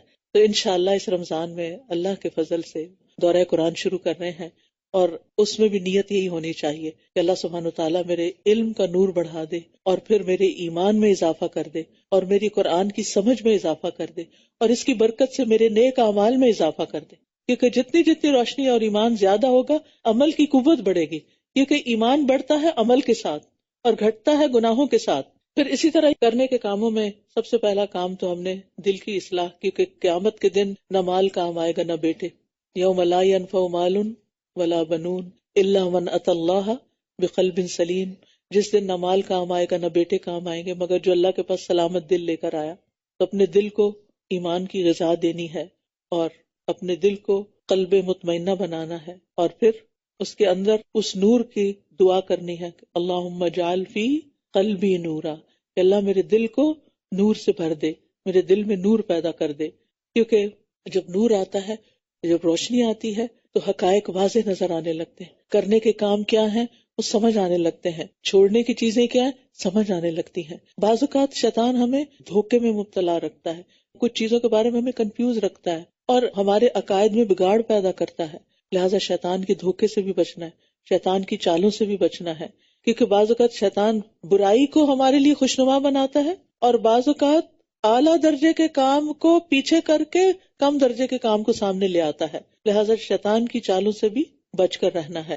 پھر اسی طرح بعض لوگوں کے دل میں شیطان یہ کہتا ہے کہ تم ہو تو جہنمی، تو کر لو دنیا میں مزے، آگے تو تمہارے لیے جہنم ہی ہے، اس طرح کے خیالات سے بھی بچنا ہے، یہ بھی اس کی چالوں میں سے ایک چال ہے۔ حدیث کا دوسرا حصہ احتساب۔ احتساب کا معنی ہے کہ آپ اللہ کی ملاقات کے بارے میں سوچیں، اللہ کے دیدار کے بارے میں سوچیں، اور یہ جانیں کہ اس دن نیک اعمال ہی انسان کا سایہ ہوں گے حشر کے میدان میں جب اللہ سے ملاقات ہوگی، اور اس دن نجات اسی کے لیے جس کے پاس کچھ اچھے اعمال ہوں گے، اور اس کی وجہ سے اللہ تعالیٰ اس پر فضل فرمائے گا۔ تو روزے کا اجر جو ہے وہ اللہ کے ذمہ ہے۔ اللہ تعالیٰ فرماتے ہیں کہ الصوم لی وانا اجزی بہ، ابن آدم کا ہر نیک عمل خود اسی کے لیے ہے مگر روزہ خاص میرے لیے، میں ہی اس کا بدلہ دوں گا، لہٰذا جو بدلہ اللہ تعالیٰ دیں گے اس سے بڑھ کر کون اچھا بدلہ دے سکتا ہے۔ قیامت کے دن روزہ سفارش کرے گا، لہٰذا خوشی سے روزہ رکھنا ہے کہ وہ ہمارے لیے قیامت کے دن نجات کا باعث بنے۔ پھر اسی طرح آپ دیکھیے، جو مال خرچ کرنا ہے ہم نے اللہ کے راستے میں، تو اس کو دنیا کے بینک میں رکھنے کی بجائے، دنیا کے خزانوں میں رکھنے کی بجائے آسمان کے خزانوں میں رکھیں، یعنی اپنی ضروریات سے زائد جو ہے اللہ کے راستے میں جب آپ دیں تو آپ کیا سمجھ کے دیں کہ یہ میں آسمان میں جمع کریں۔ دیکھیں آپ سنبھال کے رکھتے ہیں نا مال کو، ہر شخص کو مال سے پیار، اپنا بیگ سنبھال کے رکھتے ہیں، اپنا لاکر، اپنی کی، اپنی جہاں کہیں بھی آپ نے اپنی ویلیوبلز رکھی ہوتی ہیں، اپنا گولڈ وغیرہ سب کچھ، لیکن ہم زیادہ سے زیادہ حفاظت کرتے ہیں کس کی؟ جو ہم نے دنیا میں رکھا ہوا ہے، اور اس کی فکر نہیں کرتے کہ اس سے بھی محفوظ جگہ ہے۔ جب آپ کے دل میں خیال آئے نا کہ یہ یہاں سے کوئی اٹھا نہ لے یا کہیں گم نہ جائے، تو سوچیں اس سے زیادہ محفوظ جگہ کون سی ہو سکتی؟ وہ آسمان میں ہے، وہ اوپر ہے۔ لہٰذا اس مہینے میں سارے سال کی نسبت دل کھول کر اللہ کے راستے میں خرچ کریں، اور خاص طور پر دین کی ترقی کے لیے۔ مثال کے طور پر آپ سوچتے ہوں گے کہ چلو میں گھر میں ہی سن لیتی ہوں، مسجد کون جائے، روز یہاں الہدا کون آئے کہ آ کے دورہ قرآن سنے، گھر میں ہی سن لیتی ہوں تاکہ گاڑی کا پیٹرول بچ۔ کوئی بات نہیں، کہیں اور جانا ہے تو وہاں نہ جائیں، وہاں سے بچا لیں، لیکن دین کی مجلس میں آنے کے لیے اگر آپ کا پیٹرول بھی لگتا ہے، اور جتنا بھی لگتا ہے مجھے پتا بہت مہنگا ہو گیا، لیکن وہ سب کچھ کس میں جائے گا؟ وہ آسمان کے خزانے میں جمع ہوگا۔ وہ اللہ کے راستے میں آپ اپنی گاڑی دوڑا رہے ہیں، ایک ایک قدم پر آپ کے لیے اجر ہے، لہٰذا اس میں آپ پریشان نہ ہوں۔ اور جب بندہ اللہ کے ساتھ سچا ہو جاتا ہے تو اللہ اس کے ساتھ وہ معاملہ کرتا ہے جو کسی اور کے ساتھ نہیں کرتا، اس کو وہاں سے رزق دیتا ہے کہ جہاں سے وہ سوچ بھی نہیں سکتا۔ کیونکہ ہم سب کو معلوم ہے جب ہم گھر میں سننے لگتے ہیں تو پھر کیا ہوتا ہے، تھک جاتے ہیں، تھکے تو ٹیک لگا لیں، ٹیک لگا لی تو تھوڑی سی نیند آ گئی، نیند آ گئی تو وہ ٹریک ہی کھو گیا، پتہ نہیں کہاں سے کہاں پہنچ گئے، یہ تو پتہ نہیں کیا بات کر رہی، چلو چائے بنا لیتے ہیں، ابھی تو رمضان نہیں شروع ہوا، کچن میں آدھی آواز آئی آدھی نہیں آئی، یہ تو علم حاصل کرنا نہیں ہوتا۔ لہٰذا بہتر یہ ہے کہ جہاں موقع نہیں وہاں آپ دو چار بہنوں کو ساتھ گھر میں بلا لیں اور ایک مجلس جمائیں، اور جہاں موقع ہے وہاں آپ پہنچ کر مجالس کا فیض اٹھائیں۔ پھر اسی طرح صدقہ اس لیے بھی کرنا ہے کہ قیامت کے دن کئی گنا زیادہ بڑھا کے مجھے ملے گا، اس کا پروفٹ کئی گنا زیادہ ہے۔ من ذا الذی یقرض اللہ قرضا حسنا فیضاعفہ لہ وَلَهُ اجر کریم، کون ہے جو اللہ کو قرض حسنہ دے پھر وہ اس کے لیے دگنا کر دے اور اس کے لیے عزت والا اجر ہے۔ اور پھر احتساب کا مطلب کیا؟ ہر نئی کام اس لیے کرنا ہے کہ مجھے اس کا اجر آخرت میں ملے اور میں اس کے بدلے میں اللہ کا چہرہ چاہتی ہوں۔ اللہم اجعل عملی کلہ صالحا واجعلہ لوجہک خالصا ولا تجعل لأحد فیہ شیئا۔ اللہ صرف آپ کے لیے، صرف آپ، اونلی فار یو، جب بھی کوئی کام کرے، چاہے گھر کا کرے، چاہے آپ دین سیکھنے کے لیے نکلے، تو بس اپنے آپ کو یہ ریمائنڈر دیتے رہے، یا رب only for you, only yours, یہ سب کچھ آپ کے لیے ہے۔ اور یہ سچے دل سے کہیں، کیونکہ ایمان سچائی کا محتاج ہے، اور سچائی یہ ہے کہ ہم اپنے ساتھ بھی سچے ہوں، ہم اللہ کے ساتھ بھی سچے ہوں کہ جو کہہ رہے ہیں واقعی وی مین اٹ، اور ہم لوگوں کے ساتھ بھی سچے ہوں۔ اور اس میں آپ دیکھیے کہ بہت سے ایسے واقعات آتے ہیں جس سے پتہ چلتا ہے کہ لوگوں کے لیے دنیا میں ان کی سچائی کی وجہ سے اللہ نے ان کو خیر سے نوازا. وہ جو 3 لوگ تھے نا جو کسی غار میں پھنس گئے تھے، تو اس وقت انہوں نے جو اپنے نیک اعمال پیش کیے تھے ان میں سے ایک سچائی بھی تھی، کیونکہ یہ لوگ سچائی کے ساتھ وہ سب نیک عمل کر رہے تھے، اخلاص کے ساتھ کر رہے تھے. پھر اسی طرح اپنے قول میں سچا ہونا، اپنے فرائض کی ادائیگی میں سچا ہونا، اور اس سچائی سے انسان کے اندر ایمان بڑھتا ہے. اپنے ارادوں میں سچا ہونا. ارادوں میں سچا ہونا کیا ہے؟ جب ارادے میں انسان سچا ہوتا ہے نا تو اس کے اندر سستی نہیں آتی، پھر وہ ڈھیلا نہیں پڑتا، پھر وہ پیچھے نہیں رہتا، پھر وہ ہمت نہیں ہارتا. ورنہ اگر سستی آ جائے تو پھر کہتا اچھا پھر بعد میں کر لوں، انشاءاللہ اگلے سال کر لوں گی، پھر صحیح کبھی، ابھی مشکل ہے. نہیں، جب نیت کر لی تو بس اب کر کے دکھائیں. پھر آپ دیکھیے کہ رمضان میں ہر روز آپ نے اپنا ایمان چیک کرنا ہے، بڑھ رہا ہے گھٹ رہا ہے، بڑھ رہا ہے گھٹ رہا ہے. آپ میں سے بہت سے لوگ اپنا بی پی روز چیک کرتے ہوں گے، شوگر چیک کرتے ہوں گے، ڈیلی روٹین میں ہے. اس کو بھی روٹین میں رکھیے، اپنے اندر جائزہ رکھیے، جھانکتے رہیے، بڑھ رہا ہے گھٹ رہا ہے، زیادہ ہو رہا ہے کم ہو رہا ہے. کیونکہ زیادہ ہونے کی علامت کیا ہے کہ آپ کا عمل اور زیادہ ہو جائے گا، آپ اور خوشی سے کام کریں گے، آپ کے دل کے اندر کا اطمینان بڑھنا شروع ہو جائے گا، آپ کے دل کے اندر ایک ٹھنڈک پیدا ہونی شروع ہو جائے گی. لیکن جب دل گھبرانا شروع ہو جائے، گھٹنا شروع ہو جائے، پریشانی کوئی آنا شروع ہو جائے، شیطانی وسوسے، رمضان میں تو بڑے بڑے شیطان قابو میں ہوتے ہیں، مگر سارے وسوسے شیطان کی طرف سے بھی نہیں ہوتے، کچھ وسوسے نفس کی طرف سے بھی ہوتے ہیں. تو نفس تو ساتھ ہی ہے نا، شیطان اگر پکڑا ہوا بھی ہے تو نفس ساتھ ہے. وَنَعْلَمُ مَا تُوَسْوِسُ بِهِ نَفْسُ، کہ انسان کا اپنا ہی دل جو وسوسے ڈالتا ہے وہ بھی اللہ کو پتا ہے. تو پھر ہمیں کچھ کام کرنے ہیں، اور ان کاموں میں آپ دیکھیے کہ دن کا آغاز جو ہے وہ تو سحری سے ہوگا انشاءاللہ تعالی. اور سحری کا خاص عمل کون سا ہے؟ استغفار.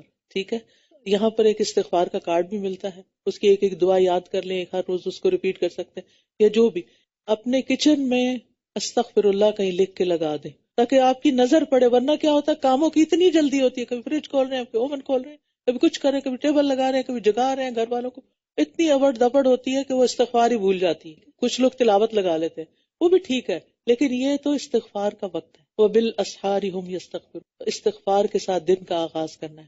آذان ہوئی تو کیا کرنا ہے؟ آذان کا جواب دینا ہے. جواب دے کے کیا کرنا ہے؟ دعا مانگنی بھولنا نہیں. کون سی دعائیں مانگنی ہے؟ صرف دنیا کی، آخرت کی بھی. درود شریف پڑھ کے، اذان کے بعد کی دعا پڑھ کے پھر آپ نے کیا کرنا ہے؟ آپ نے اپنی آخرت اور دنیا دونوں کے لیے دعا کرنی ہے. پھر اس کے بعد آپ نے کیا کرنا ہے؟ نماز پڑھنی ہے. نماز پڑھنے کے بعد کیا کرنا ہے؟ اذکار کرنے ہیں. اذکار سورج نکلنے سے پہلے ہو جانے چاہیے، صبح کے اذکار.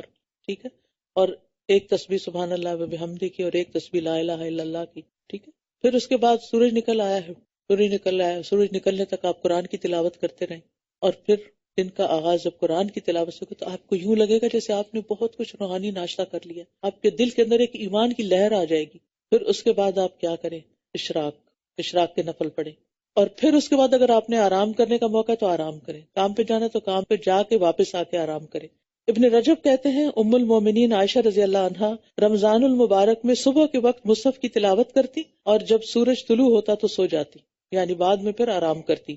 اور پھر آپ دیکھیے کہ دن کے وقت بھی آپ نے قرآن کی تلاوت اور ساتھ دورہ قرآن اٹینڈ کرنا ہے، چاہے آپ آن کیمپس کریں، چاہے آپ آن لائن کریں، چاہے آپ اپنے فری ٹائم پر کریں، لیکن میک شور ایک قرآن آپ نے ناظرہ کا ختم کرنا ہے، ایک قرآن آپ نے دورہ قرآن میں ختم کرنا ہے، اور تیسرا قرآن آپ نے تراویح میں ختم کرنا ہے. کم از کم 3 ضرور ہونے چاہیے. یہ اپنا ٹارگٹ سیٹ کر لیں، یہ اپنی پلاننگ کر لیں. اور پھر آخری عشرے میں خوب محنت کرنی ہے اور دوسروں کو بھی اعمال صالح کی رغبت دلانی ہے. اور پھر نبی صلی اللہ علیہ وسلم کا طریقہ کیا تھا؟ رسول اللہ صلی اللہ علیہ وسلم سب سے زیادہ سخی تھے، جواد تھے. اور رمضان میں جب جبریل علیہ السلام آپ سے ملتے تو آپ بہت ہی زیادہ جود و کرم فرماتے تھے.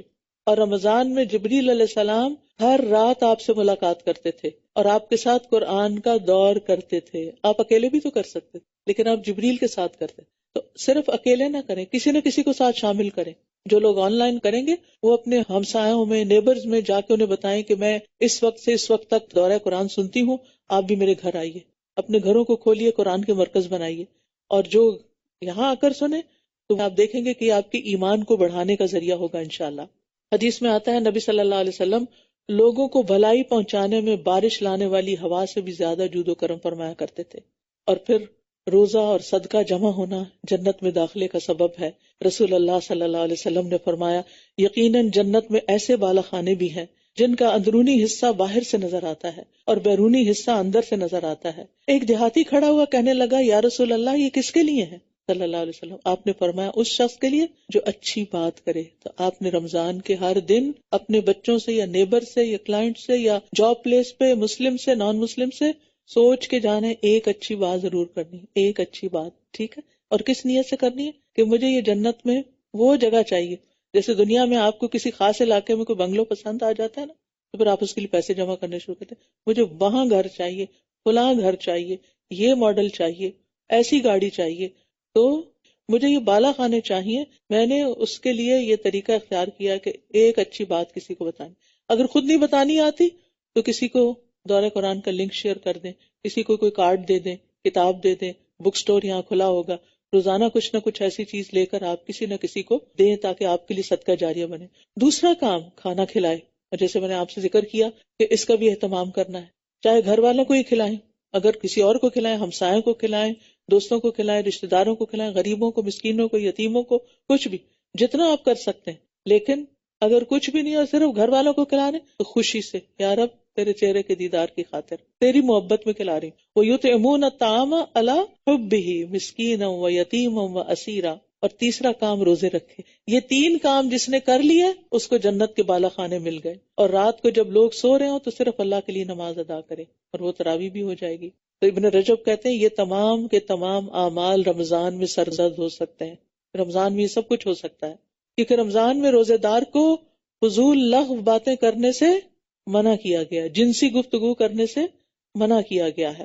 تو روزہ، نماز اور صدقہ اپنے کرنے والے کو اللہ تک پہنچا دیتے ہیں. اور بعض سلف کہتے تھے نماز نمازی کو آدھے رستے تک لے جاتی ہے، روزہ بادشاہ کے دروازے تک پہنچاتا ہے، اور صدقہ ہاتھ پکڑ کر اندر داخل کر دیتا ہے. تو یہ تینوں کام کرنے ہیں. پھر عید کے دن بھی نیک اعمال کرنے ہیں، فرائض اور نوافل کا اہتمام کرنا ہے، اور جمعے کی تیاری یعنی جمعہ پڑھنے کی آپ نے ضرور کوشش کرنی ہے. پھر اسی طرح یہ ہے کہ قوت کے ساتھ عمل کرنا ہے، بددلی کے ساتھ عمل نہیں کرنا. ایمان بڑھانے والے کام کرنے ہیں. زیادت الایمان بالعلم و زیادت الایمان بالعمل. زیادت الایمان بالعلم، علم کے ذریعے ایمان بڑھانا ہے اور عمل کے ذریعے ایمان بڑھانا ہے. اور تیسری چیز کائنات میں غور و فکر کے ذریعے. تو عبادت میں اضافہ چاہتے ہیں تو اپنے اندر شکر پیدا کریں. جب بھی نماز پڑھ لیں نا اچھی سے، اللہ تیرا شکر تو نے آج کا روزہ بڑا اچھا کروا دیا، آج کی نماز بڑی اچھی ہوگی، اللہ تیرا شکر، اللہ تیرا شکر. ہر نیک کام کر کے شکر ادا کرنا تاکہ مزید نیک کام کر سکیں، کیونکہ نیکیوں کی توفیق اللہ ہی دیتا ہے. اور ایک اور کام کرنا ہے، چھپے ہوئے نیک عمل کرنے ہیں جو کسی کو بھی نہ پتا ہو، کسی کو پتہ ہی نہ چلے، خاموشی سے. کیونکہ سلف صالحین جو تھے وہ اپنے اعمال کو مخفی رکھتے تھے. مثلا اس کا طریقہ کیا ہے؟ کوئی آپ سے پوچھے اچھا اس رمضان میں آپ نے کتنا قرآن پڑھا ہے؟ آپ کہیں گے میں نے تو 3 پڑھ لیے ہیں، 5 پڑھ لیے ہیں وغیرہ. آپ نہیں بتانا چاہتے. اگر نہیں بتائیں اور آپ غلط بتائیں تو جھوٹ ہوگا، اور اگر بتائیں تو کیا بتائیں؟ انہوں نے کہا بس جو اللہ نے توفیق دی پڑھ لیا.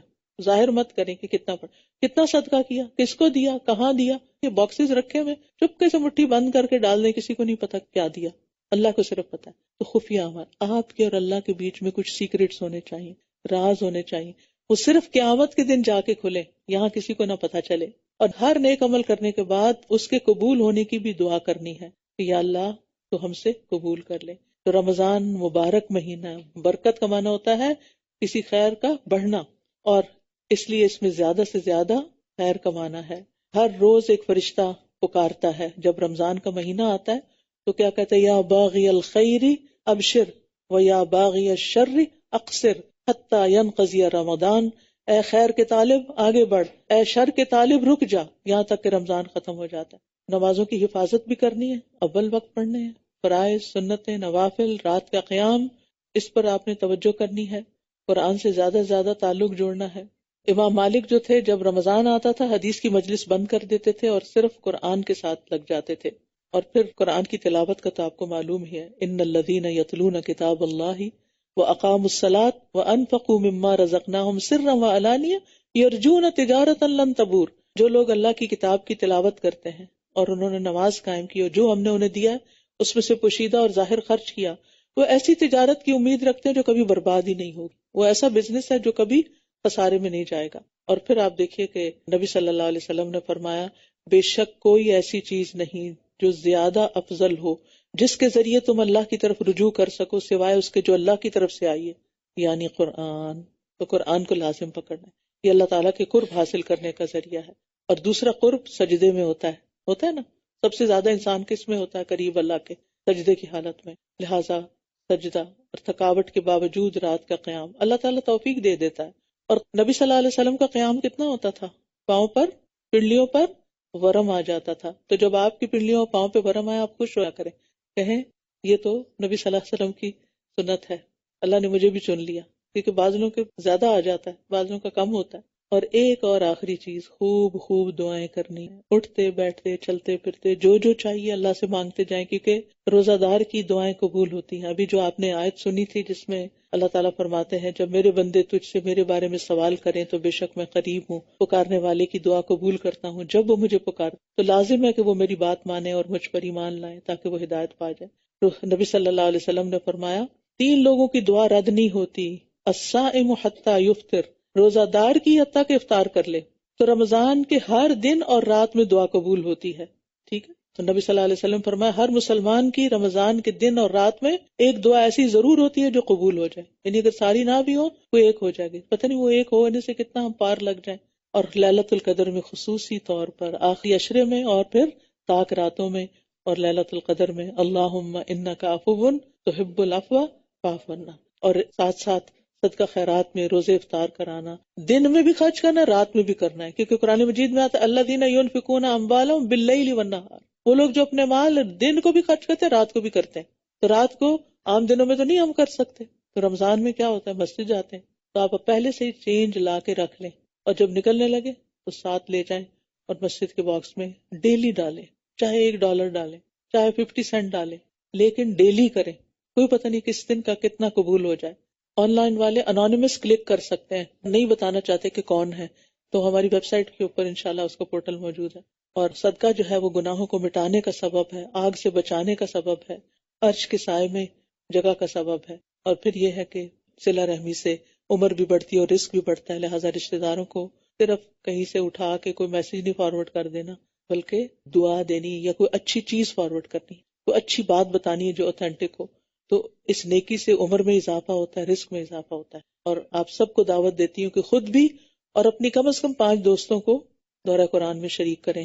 کم از کم 5 لوگ آپ کے ہاتھ سے اس قرآن کی مجلس میں حاضر ہوں، کیونکہ خیرکم من تعلم القرآن وعلمہ، تم میں سے بہترین لوگ وہ ہیں جو قرآن سیکھیں اور سکھائیں. اور پھر دعاؤں کے علاوہ ساتھ ساتھ ذکر کرتے رہنا، کم از کم دن میں 100 بار استغفار، سید الاستغفار، نبی صلی اللہ علیہ وسلم پر درود، لا حول ولا قوت الا باللہ کی تسبیح، اور ساتھ ساتھ زبان کی حفاظت بھی کرنی ہے.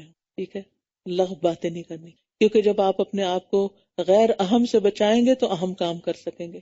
سوشل میڈیا بند سوائے ضروری میسیجز کے، باقی چیزیں اگر آپ نہیں دیکھیں گے تو ہو سکتا ہے بعد میں بھی آپ کو اللہ تعالیٰ توفیق دے اور لغو سے آپ پرہیز کریں. نبی صلی اللہ علیہ وسلم نے فرمایا روزہ صرف کھانا پینا چھوڑنے کا نام نہیں، بلکہ روزہ تو لغو اور رفث سے بچنے کا نام ہے. اگر روزے کی حالت میں تمہیں کوئی گالی دے یا جہالت کی باتیں کرے، نہیں کوئی لڑنے آ جائے تو کہہ دو میں تو روزے دار ہوں.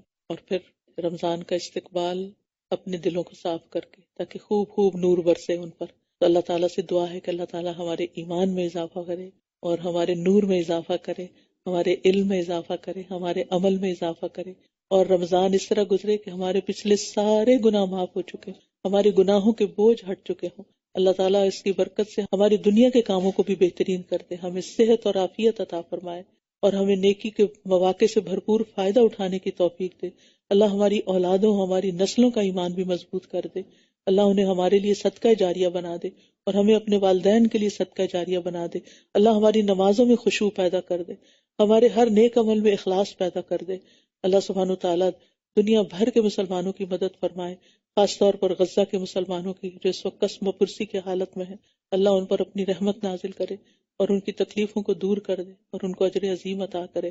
اللہ تعالیٰ ان ساری آنے والی بہنوں کا آنا قبول فرمائے، ان سب کے دکھ درد غم تکلیفیں پریشانیاں دور فرمائے اور مستقل مزاجی کے ساتھ اور ثابت قدمی کے ساتھ آتے رہنے کی توفیق عطا فرمائے.